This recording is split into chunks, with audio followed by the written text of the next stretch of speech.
Oui. Bienvenue à tout le monde. Aujourd'hui, je vais vous présenter les concepts plus avancés dans OTRS. Vous êtes déjà familier avec l'utilisation de base. Qu'est-ce qu'il vous reste à voir? En fait, c'est des concepts comme la gestion des gabarits, les réponses automatiques, les pièces jointes, formules de salutation, signature et liste de distribution. Alors, pourquoi je fais une formation séparée pour celle-là? La raison est très simple, c'est que tous ces éléments-là, vous avez une visibilité globale dans votre instance OTRS. C'est-à-dire que vous allez voir les gabarits de l'ensemble de la faculté, les vôtres, vos collègues, etc. C'est bien parce que ça vous permet de les réutiliser ou de les modifier, sauf que, comme vous pouvez aussi, qu'est-ce que vous faites, ça va affecter peut-être vos collègues. Fait que vous devez y aller avec prudence. C'est pour ça qu'on fait la formation avancée. Fait que tous ces concepts-là, vous devez être conscient que vous allez voir l'ensemble des signatures, l'ensemble des formules de citation, des gabarits de toute la faculté. Ça ne pose pas de problème, en fait, là, c'est Non? dans l'EG, aux sciences, au logiciel, ça ne pose pas de problème. C'est ça. Non, c'est parce qu'on en parlait justement, puis on se disait, ben, les gabarits, tu sais, si moi j'en ai beaucoup, puis lui il en a moins, elle en a moins, mais c'est par ordre alphabétique, je pense qu'on est juste à les regarder, on va voir probablement plus tard. Mais si mettons, on en a, je sais pas moi, 50 gabarits différents, ça va être long, non, de choisir pour chacun de nous, vu qu'on a accès à tout. Ce ne sera pas plus long comme ça que juste d'avoir accès à nos propres gabarits. Non, parce que vous pouvez utiliser les filtres, on va voir plus tard. Okay. Puis, vous devez être très discipliné sur la façon de nommer les gabarits. Oui. C'est très important d'être très discipliné, mais on l'aborde dans la formation. Alors, pour tous les concepts avancés, vous allez les voir dans la section administrateur. Dans la petite boîte ici, configuration des fils, vous allez avoir accès aux différents éléments de configuration qui vont vous permettre de gérer les gabarits, les signatures, etc. Si vous ne voyez pas l'onglet administrateur, c'est que vous n'avez pas permission de gérer les gabarits. J'ai vu que vous n'aviez déjà commencé quelques-uns, en fait, je pense que vous avez déjà accès. Par défaut, au début, je ne donne pas accès à l'administrateur. D'habitude, j'attends la formation avancée avant de donner accès, mais là, je vous l'ai fait un peu à l'avance. Puis certaines facultés ont fait le choix aussi de donner accès seulement à certaines personnes à ces éléments-là.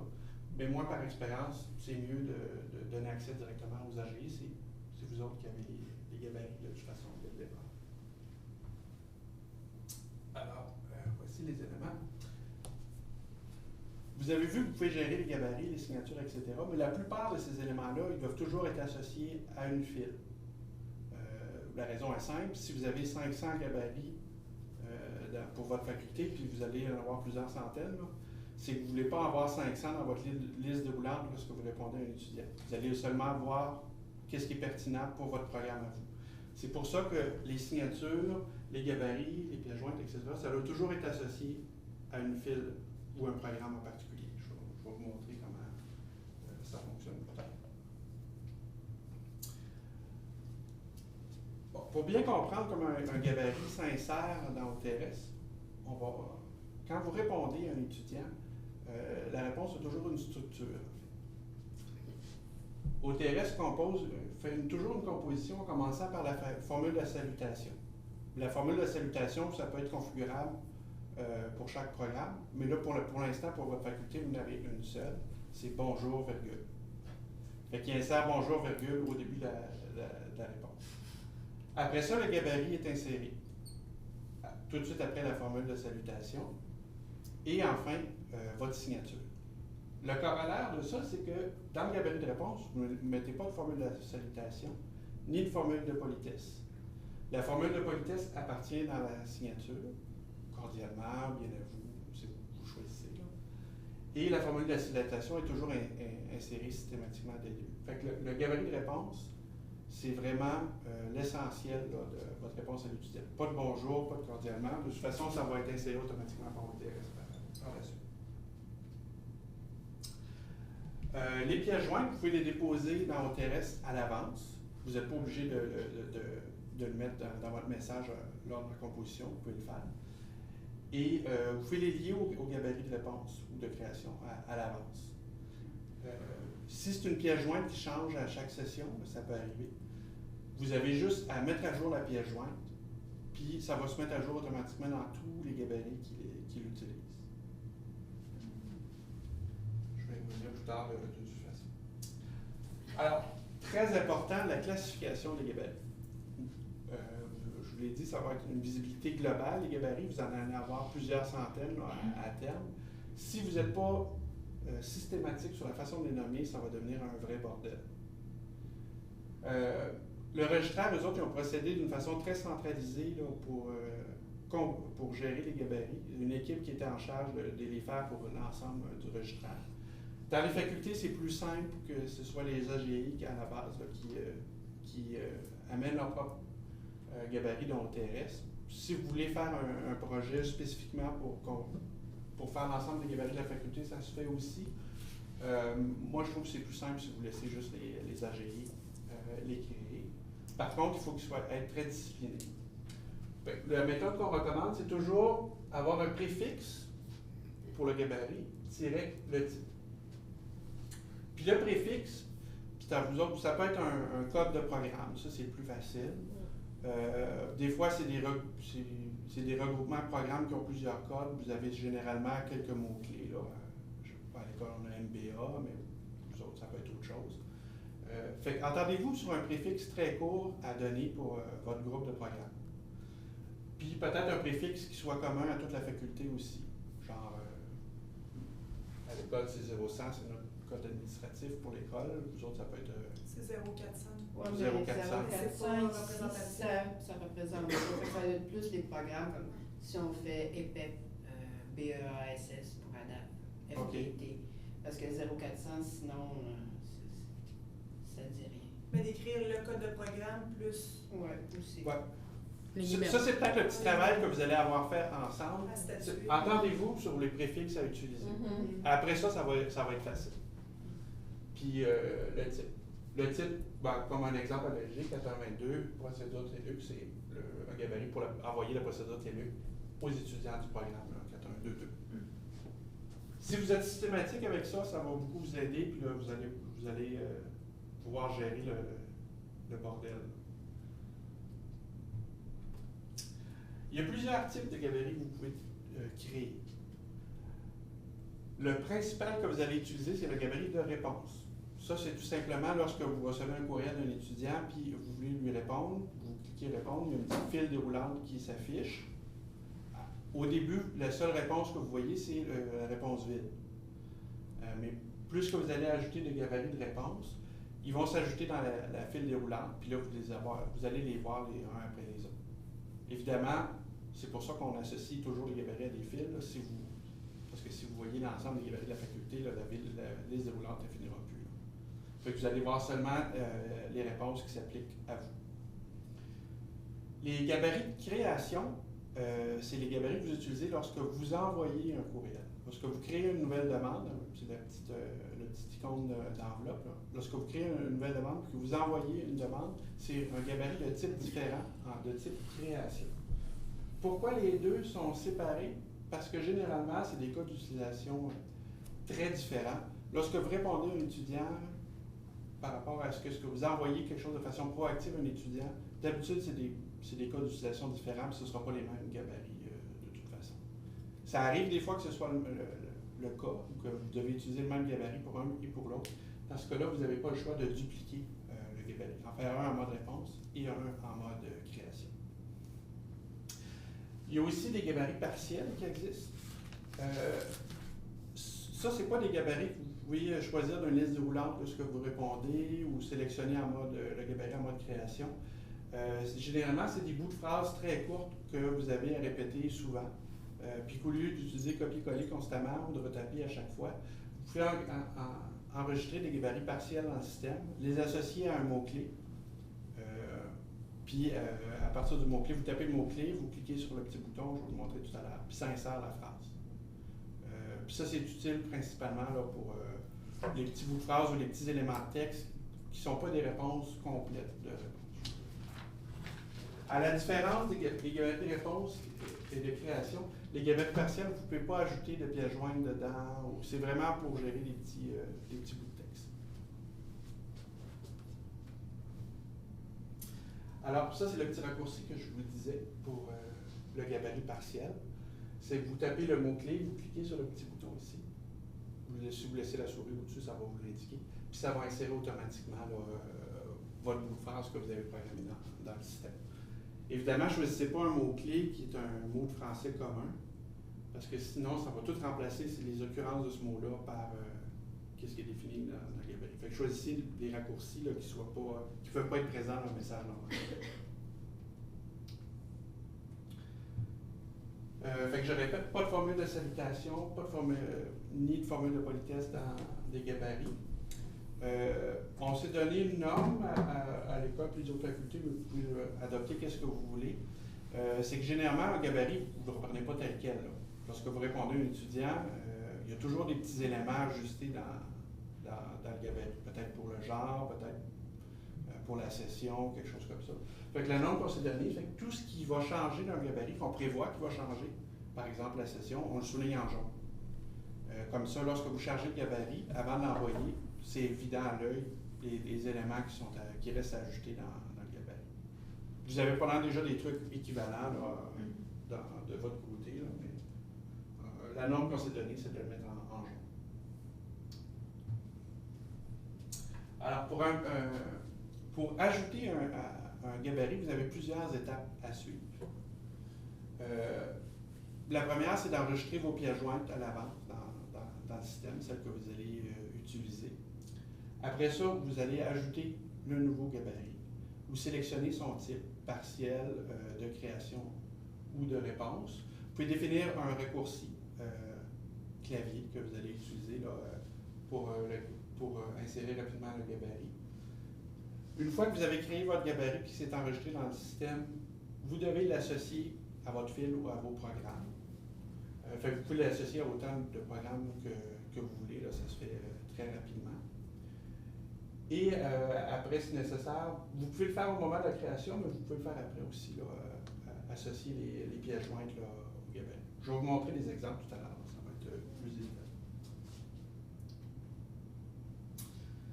Alors, la formule de salutation, la vôtre pour l'instant, c'est bonjour, virgule. Ça se peut changer. Moi, je recommande d'en avoir une seule pour toute la faculté, là, c'est plus simple, mais on pourrait en configurer là, plusieurs là, par programme. Là. C'est à vous de décider. Puis les gabarits de réponse ne doivent pas contenir de formule de salutation. Les réponses automatiques, ça, je vais faire un petit exercice avec vous. Ça, en fait, c'est les accusés de réception qui sont envoyés automatiquement aux étudiants. Je ne pense pas qu'il y en ait de configuré pour l'instant pour aucun d'entre vous. Des fois, pendant l'été, c'est utile d'en avoir là, pour avertir là, que les gens sont en vacances ou quelque chose comme ça. Fait que vous avez une réponse automatique pour chaque fil. Puis vous l'utilisez le message, l'accusé de réception pour faire passer des messages. Par exemple, vous êtes dans une période de vacances, une période où vous recevez plus de demandes, puis qu'il va y avoir des délais plus importants de traitement, etc. Dans les réponses automatiques ou les accusés de réception, vous pouvez utiliser des variables dedans. Je vais vous montrer comment faire. L'avantage des variables, c'est que ça insère dans l'accusé de réception une partie du message entrant. Comme ça, quand l'étudiant reçoit son accusé de réception, puis s'il a envoyé beaucoup de messages, il va savoir au moins c'est pourquoi il reçoit le message. Fait que généralement, c'est accusé de réception, 2 points, le titre du message qu'il a envoyé, puis dans l'accusé de réception, vous mettez, mettons, dans ce cas-ci, c'est les 20 premières lignes de qu'est-ce que lui a envoyé. Fait comme ça, c'est clair pour l'étudiant, OK, il reçoit l'accusé de réception, c'est pourquoi qu'il le reçoit. Les signatures, il y en a une par défaut. Par fil, puis ça, vous pouvez vous entendre sur la signature par défaut, mais ça va toujours être la signature par défaut, peu importe qui utilise OTRS.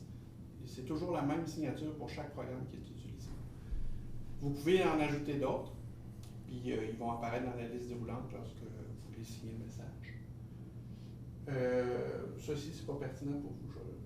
C'était standardisé. Pour l'école, si toutes les signatures étaient normalisées, mais vous avez un peu l'équivalent de votre côté. Puis toujours mettre la formule de politesse dans votre signature. Normalement, on aurait dû le faire avec vous lorsqu'on vous a rencontré, ajouter la signature de politesse. Si ce n'est pas fait, là, c'est vite à ajouter.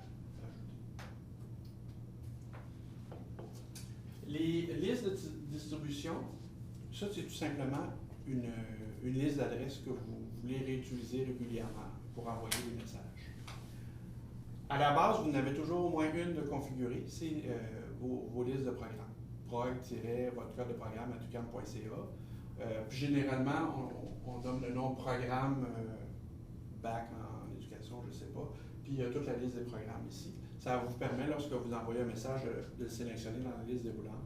Puis rapidement, vous avez l'ensemble de vos programmes. Oui. J'aimerais juste que tu réexpliques pour le bénéfice de tout le monde, parce que je t'avais fait part que nous, on avait des listes de distribution au moment de l'admission, où on recevait un fichier Excel, et là, on envoyait à des courriels personnels d'étudiants. Fait que là, j'ai pu le dire à Jessica, mais pour les autres, expliquer où, puis pour pas qu'on ait besoin justement qu'il y ait de CCI, là, il y avait un endroit où on peut le placer. Effectivement. Les listes de distribution, vous pouvez les configurer pour vous-même.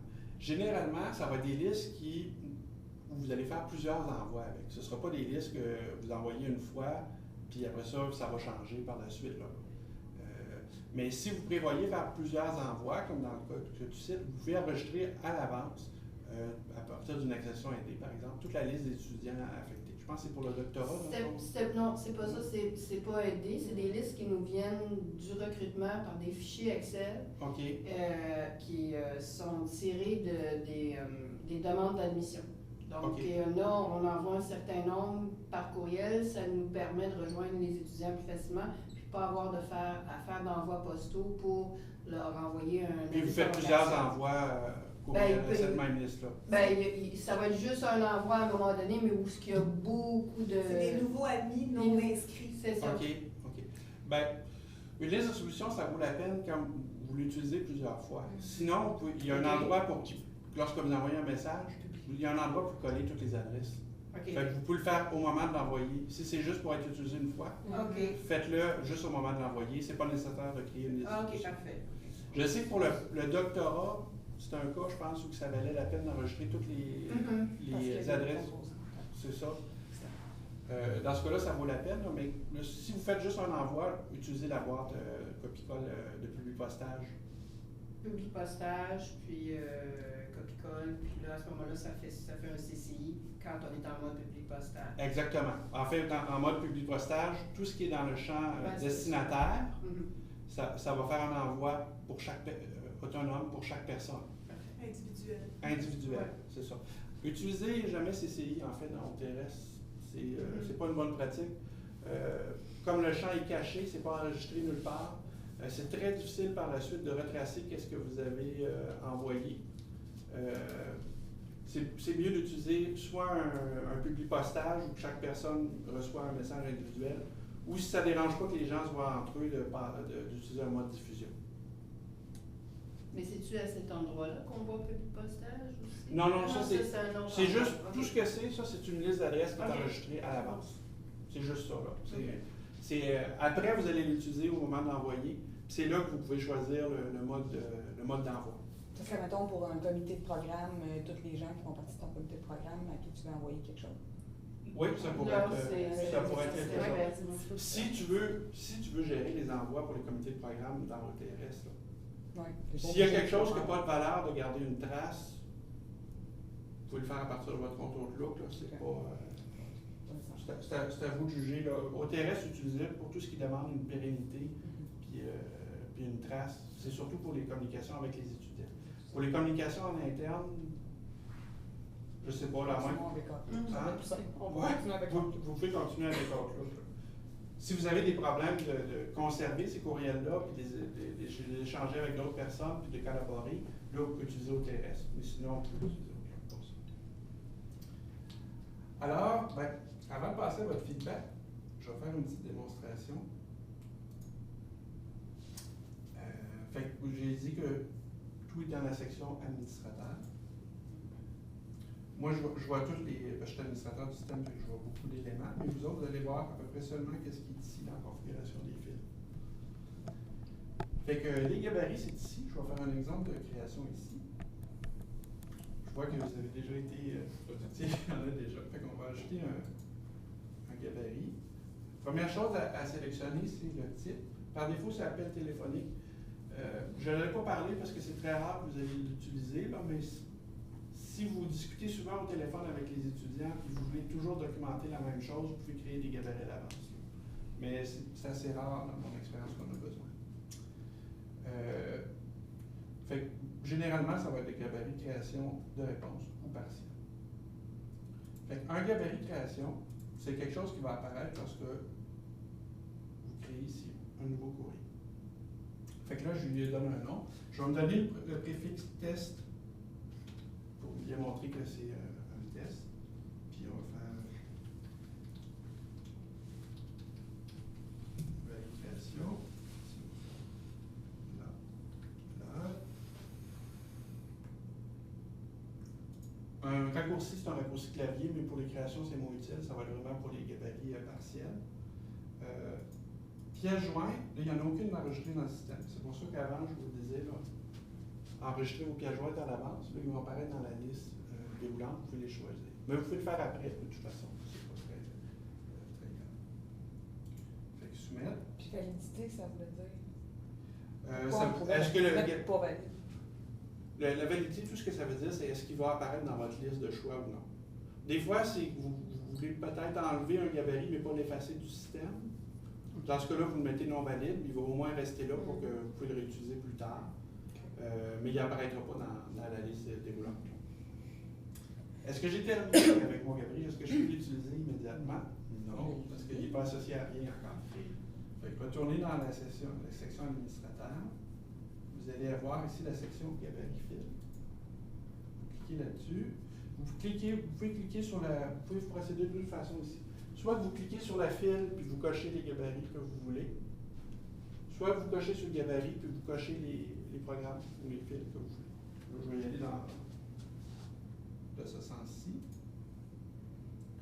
Et là, je vais prendre, mettons, bac en enseignement au secondaire français. Je donne accès à cette file-là au gabarit de création. Pour les fins de la démonstration, je vais me donner accès temporairement à cette file-là.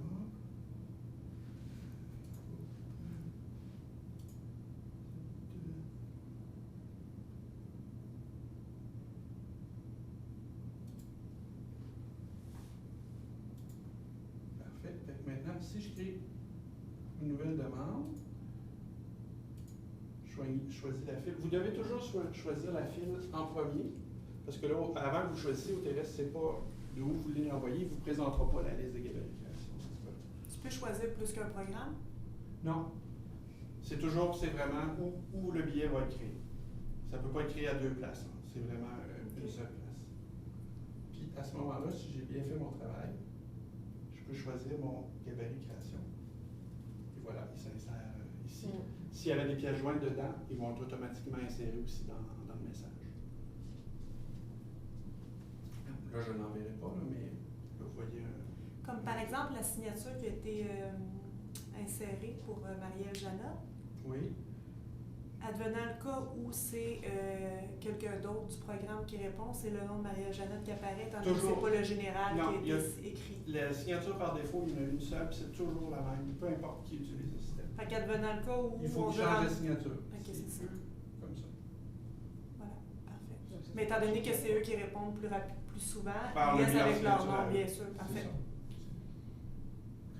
À l'origine, au terrestre, tu n'avais même pas ce choix-là. Tu avais juste une signature, puis c'était la même pour tout le monde. On a ajouté le fait de pouvoir en avoir plusieurs. Fait que voilà un exemple de gabarit de création. Je vais en faire un maintenant en réponse.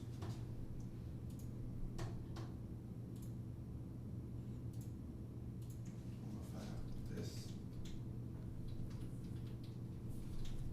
Et c'est dans la section nom qu'on devrait inscrire, par exemple, le code de programme en numéro avec un trait d'union procédure TBUC, par exemple. C'est pas obligé d'être un numéro, là, ça peut être un acronyme. Ou un acronyme, okay. Un acronyme, c'est juste attendez-vous sur quelque chose. Parce que des fois, le numéro, il y en a comme trop.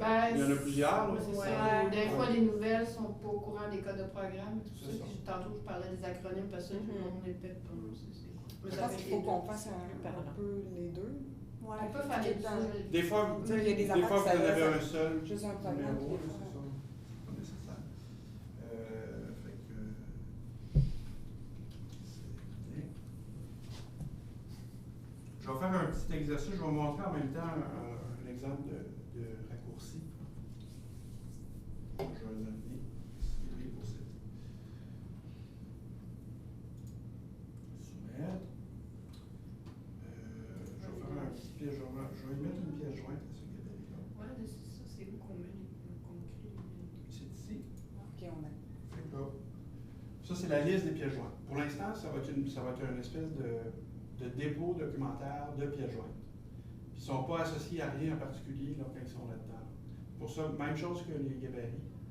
Pour les pièces jointes, trouvez-vous une nomenclature pour que ce soit clair là, à qui appartient une pièce jointe. Fait que je choisis un fichier. Je ne sais pas si j'en ai là-dedans. Donc, tout le monde va voir tous les pièces jointes, toutes Oui. les pièces jointes de tout le monde, de toutes les AGI, on va toutes voir les pièces jointes. De la même façon que vous voyez les gabarits de tout le monde, vous allez voir les pièces jointes de tout le monde aussi. Je pense que sur le bureau, j'avais la On va les voir juste quand on va dans le gabarit, mais on ne les verra pas parce qu'ils ne sont pas rattachés à nos programmes. Non, quand vous allez utiliser OTRS, vous les verrez pas à ce C'est moment-là. ça. C'est juste quand on va dedans. Oui, c'est ça. Mais quand vous administrez vos gabarits, ou vous voulez choisir des pièces jointes pour les associer à vos gabarits, là, vous allez voir l'ensemble des pièces Fait jointes. que des fois, on n'aura pas besoin parce qu'on va voir que quelqu'un d'autre l'a déjà eu. C'est ça. Genre formulaire d'absence. Quelque chose que tout le monde utilise. Qui est commun, mais oui, c'est bien.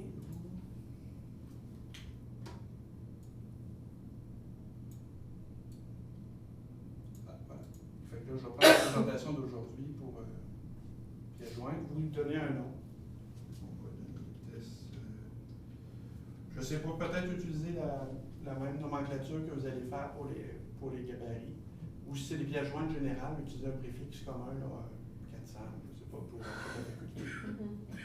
Par exemple, si on ne voudrait pas en mettre de pièces jointes, tantôt tu as dit qu'on pouvait les ajouter à chaque fois, Oui, vous pouvez les faire au moment d'envoyer. au moment d'envoyer Oui, le courriel. comme vous le faites dans Outlook. Là. OK. Mais si un gabarit, vous mettez, mettons qu'un étudiant demande le cheminement du programme, puis vous avez une grille de cheminement, ben mettez-le à l'avance. Ça va vous éviter une opération.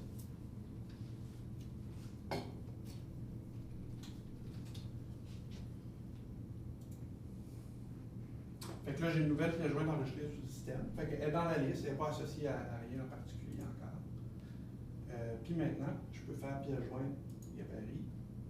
Je vais sélectionner ma pièce jointe. Puis là, je peux aller dans les deux sens. Je sélectionne votre pièce jointe, vous cochez les gabarits. Ou sélectionner un gabarit, vous cochez les pièces jointes.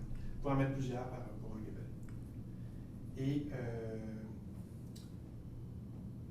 je vais test gabarit de réponse ici. Soumettre. Là, par contre, il faudrait que...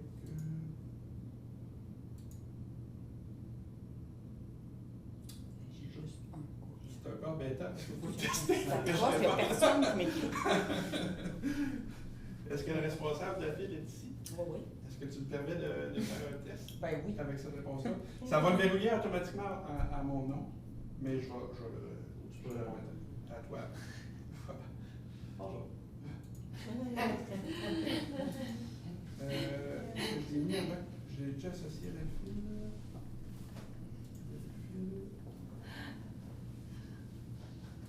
Je vais leur faire un Ah ben regarde, j'ai fait une erreur. Je ne l'avais pas encore associé à ma file, c'est pour ça que je ne le voyais pas dans la liste déroulante. Fait que là, je coche. Soumettre. Maintenant, je vais voir si je vais ici. Voilà, maintenant il apparaît là. Je clique dessus. Bon, là, on va activer les textuels. Voilà, la réponse qui est enregistrée s'ajoute. Et vous voyez, la pièce jointe est déjà incluse dans le message. Et le site est plus sécurisé pour quelle raison? En haut. Hein? HTTPS, pourquoi il est Ah, il est sécurisé? sécurisé, en fait. Des fois, la raison, c'est... dans ce cas-ci, c'est que la signature des certificats UQAM, je ne sais pas pourquoi, c'est pas moi qui m'en occupe, il utilise une signature moins moins solide que les normes de l'industrie. Ah, d'accord. Ah. C'est changé. Puis l'autre raison aussi, souvent, c'est quand il y a des images, souvent,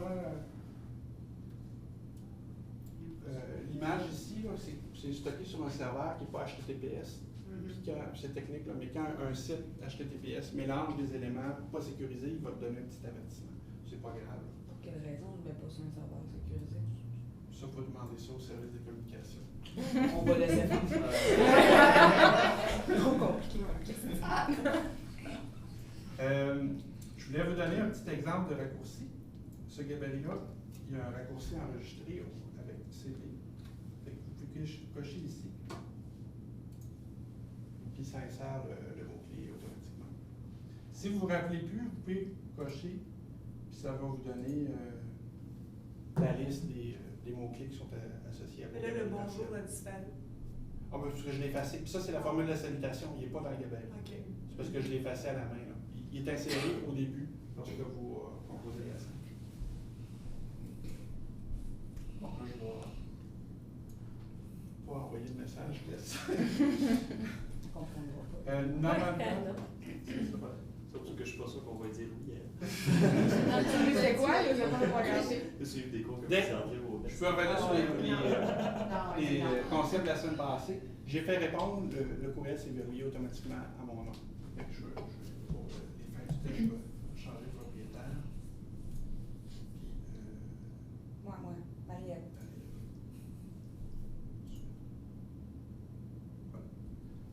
Fait que le courriel, il est resté verrouillé, mais tu vas le voir dans ta liste. Ça, dans ton petit cadenas, quand tu cliques sur toutes les demandes. Puis là, on va quand même toujours, si Isabelle Marin me réécrit, je vais toujours voir quand même que tu as fait un test avec ses affaires, avec son courriel. Oui, ben tu vas le voir. On s'en fout, là, c'est juste. Non, mais tu Ça reste. ça On reste. va pas l'effacer. Mais j'ai annulé l'action, fait que j'ai rien envoyé. Mais tu vois que la demande a été verrouillée à mon nom, puis j'ai changé de propriétaire après. Tout est enregistré dans le TRS, là, vous pouvez garder. Il garde une trace de tout ce qui s'est passé. Cet historique-là, il y a juste les administrateurs qui voient ça. Nous, Non. on les voit pas. Nous, on Non, les voit aussi. Oui, vous pouvez le voir aussi. Ben, c'est pas super utile à regarder, là. À moins que. Ben, des fois, ça peut. Des fois, ça peut être utile, là, si vous voulez voir exactement tout ce qui s'est passé dans le billet, là, vous allez voir. Ouais, ça dépend des J'ai cas. pas assez de courriel.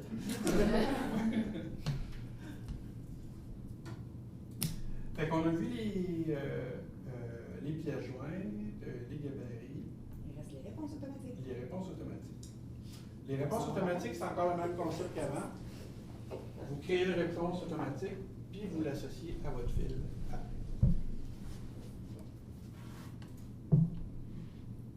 On ajoute une réponse automatique, on lui donne un nom, absence. L'objet, ça va être l'objet du message qui va être retourné, c'est le titre du message qui est retourné à l'étudiant. Fait que, on peut l'appeler accusé de réception. 2 points. Les champs plus bas que je vous ai parlé, ça c'est pour insérer soit dans le titre du message ou dans le corps du message les éléments du billet à la réception. C'est clairement expliqué. Fait que si vous insérez ça ici, copier, au moment de l'envoyer, au TRS va remplacer accusé de réception 2 points, le sujet du message pour lequel il envoie un accusé de réception. Comme ça, vous n'êtes pas obligé de le faire, mais c'est plus clair pour l'étudiant quand il reçoit l'accusé de réception, parce qu'il peut avoir un délai entre le moment qu'il lui envoie et qu'il reçoit l'accusé de réception. C'est plus clair pour l'étudiant pourquoi il reçoit un accusé de réception. Puis là, c'est le corps du message lui-même, fait que vous pouvez dire bonjour.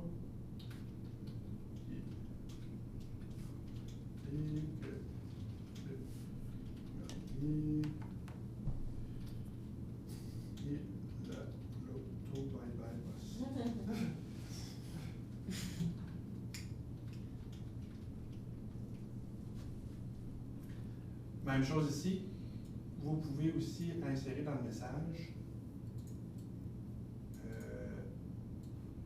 une partie du courriel original pour donner un contexte à la réponse. Voilà. C'est tout, la signature va être. Le type, vous devez choisir le type de la demande. En général, c'est toujours réponse automatique. Il y a d'autres choix, là, des rejets, des suppressions, du suivi, mais c'est toujours des réponses automatiques. Ça ici, vous voyez réponse automatique 2. Vous pouvez penser, là, je l'ai associé à ma file ou à mon programme, j'ai plus rien à faire. Mais c'est pas vrai. Tout ce que cette case-là, qu'est-ce qu'elle fait, c'est ça vous dit à partir de quelle adresse système va partir l'accusé de réception. Ça ne l'associe pas encore vraiment à votre file. Fait que vous choisissez dans la liste des adresses l'adresse de départ. Là, je vais en prendre une test, là. Puis vous faites soumettre.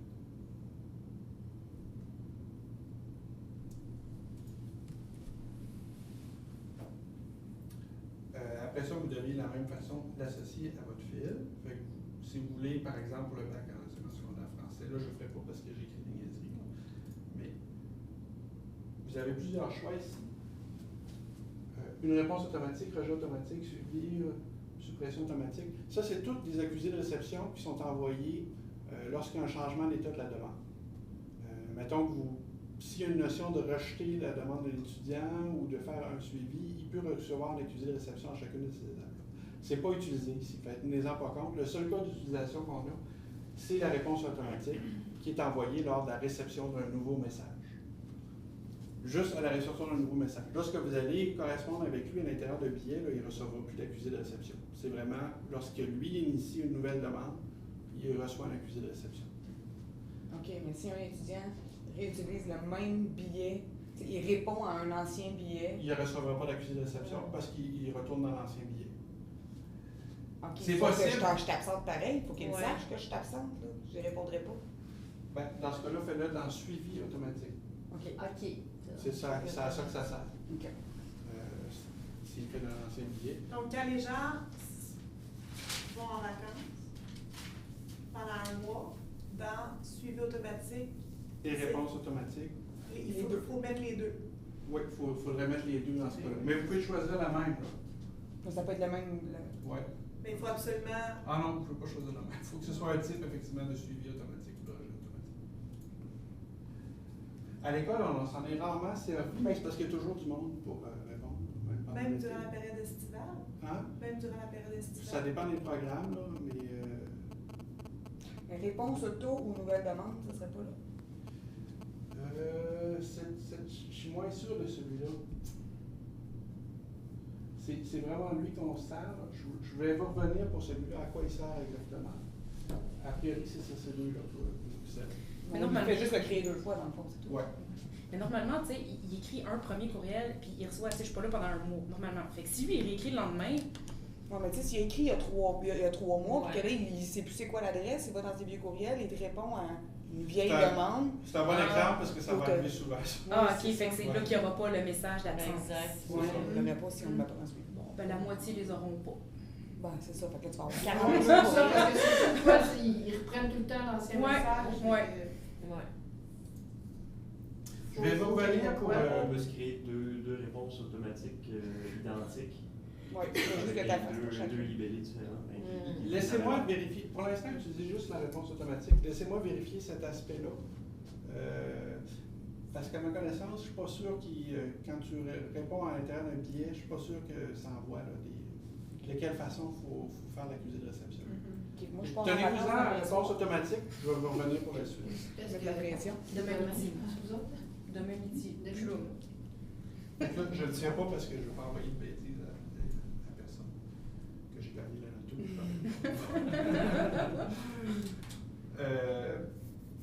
Fait que voilà pour la réponse automatique. Un petit aspect que je voulais montrer aussi, c'est les filtres. Là, ça va bien, j'en ai juste quelques messages. Mais là, parce que vous allez en avoir des centaines, vous allez devoir scroller puis tout voir. Mais vous pouvez utiliser des filtres, par exemple test. Puis la liste se met à jour automatiquement avec le filtre que vous donnez. De là, l'importance à donner des préfixes significatifs ici, ça va être super facile à filtrer après. Vous tapez votre code de programme ou votre acronyme, puis là, vous allez voir seulement les gabarits qui vont concerner. Je pense que je vais envoyer un message à tous. Qu'est-ce qu'il restait? C'est clair. Puis, Les signatures, c'est C'est déjà fait. sont déjà là, fait qu'en fait, tout ce que vous avez à faire, c'est les modifier. Là. Si vous voulez changer votre signature, vous la repérez dans la liste. Puis là, ben, vous pouvez changer la formule de politesse SIGA. Vous pouvez changer le livre. Oui. Si par exemple, je voudrais changer la signature par défaut, il faut que je demande à toi de le faire parce que moi, j'ai pas accès. Parce que ça, c'est un élément que vous n'avez pas accès, c'est la configuration des fils, parce que ce serait trop dangereux. Là. C'est ici. La configuration des fils, c'est seulement Samar, puis notre équipe qui va avoir accès. D'accord, donc on écrirait à Samar. Oui, vous demandez-le à Samar, puis elle va pouvoir le changer. Parfait. Ouais, parce que dans Outlook, on peut le faire par nous-mêmes. Là, on peut changer nos signatures par défaut sans problème. Mais on n'est pas bloqué à ce niveau-là. OK, mais dans ce cas-ci, là, oui, vous Oui. allez être bloqué, Okay. mais demandez-le à Samar, là, c'est vite. Normalement, une signature par défaut. Ouais, je Ça posais arrive la pas question souvent. pour information. Là, je ne vois pas la changer, elle est parfaite. L'autre truc que vous pouvez faire aussi, c'est qu'au lieu de mettre des noms dans les signatures, vous pouvez la nommer par défaut, là, par exemple, sur le tour voir les signatures. Au lieu de faire tirer Marie-Ève Janotte, vous pouvez faire accueillir le segment, tirer par défaut, puis dedans, vous mettez le nom de la personne, quelque chose, puis si la personne quitte ou quelque chose, au lieu de changer la signature par défaut dans la file, vous faites juste éditer la signature ici. Ce serait peut-être plus facile. Même chose si vous avez ajouté une signature, une nouvelle signature, par exemple, vous avez votre signature personnalisée, celle du programme. Si vous voulez en ajouter une autre, vous devez après l'associer à votre fil. De la même façon que les gabarits. Il faut toujours lier le nouvel élément qu'on vient de créer au programme Ouais, ou à la file. la file. Toujours. Ben, la petite exception, c'est les pièces jointes. Ils ne sont pas associés directement à une file, ils sont associés à une file, mais par l'intermédiaire d'un gabarit. Oui. En général, vous devez toujours procéder en deux temps. Ajouter l'élément puis l'associer à quelque chose. Tous ces exemples-là, comment configurer les éléments, c'est disponible sur le wiki UQAM Aide au TRS? Oui. Tout est documenté là, dans l'aide au TRS, la section avancée. Tout ce que je vous dis aujourd'hui, ça va être là. Vous allez voir configuration avancée de l'OTRS. Ça, c'est www.wiki.uqam.ca. Vous Vous avez rentrez même- votre code MS et après, vous avez accès à ça. Non, Il est dans vous avez- l'aide. Ah, il est déjà dans l'aide, bon, Oui. merveilleux. Puis c'est pas protégé public, fait que Super. cliquez sur l'aide puis vous avez accès directement.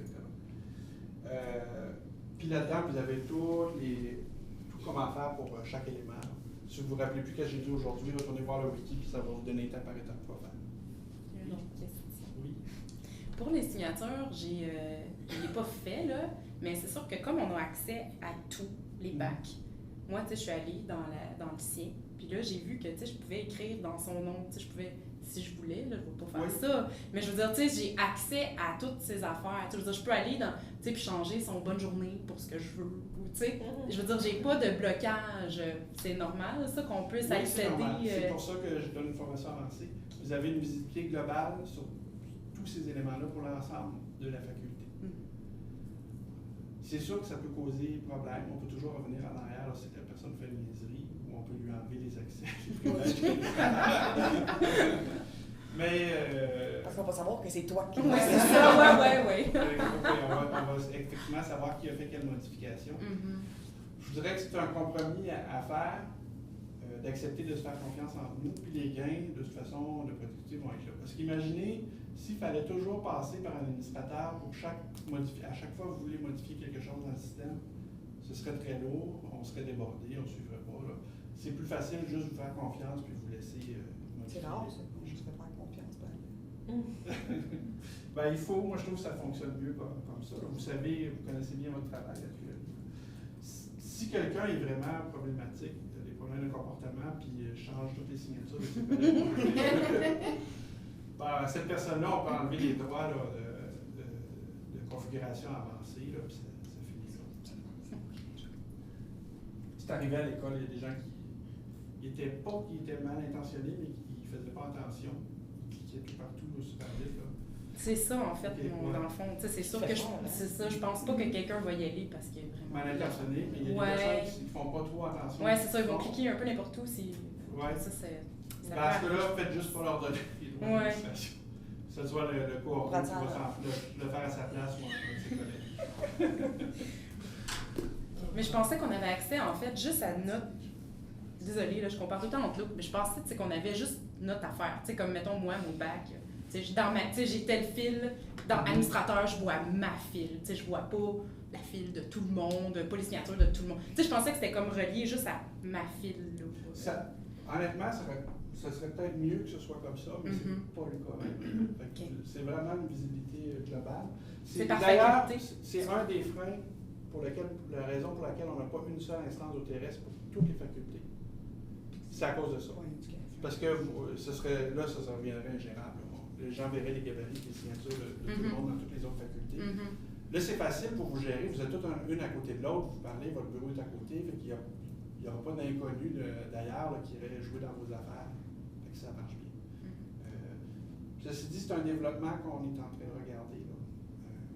C'est de segmenter l'accès à la section administrateur pour pouvoir déléguer plus facilement des responsabilités dans l'éventualité où on avait une seule instance d'OTRS pour tout le monde. Est-ce qu'il me reste des aspects à aborder? Formule d'association, on a juste une, fait que là, vous n'y toucherez pas vraiment. Puis pour le reste, le wiki est très bien détaillé. Là. Vous allez retrouver tout ce que j'ai fait aujourd'hui. Je vais juste désactiver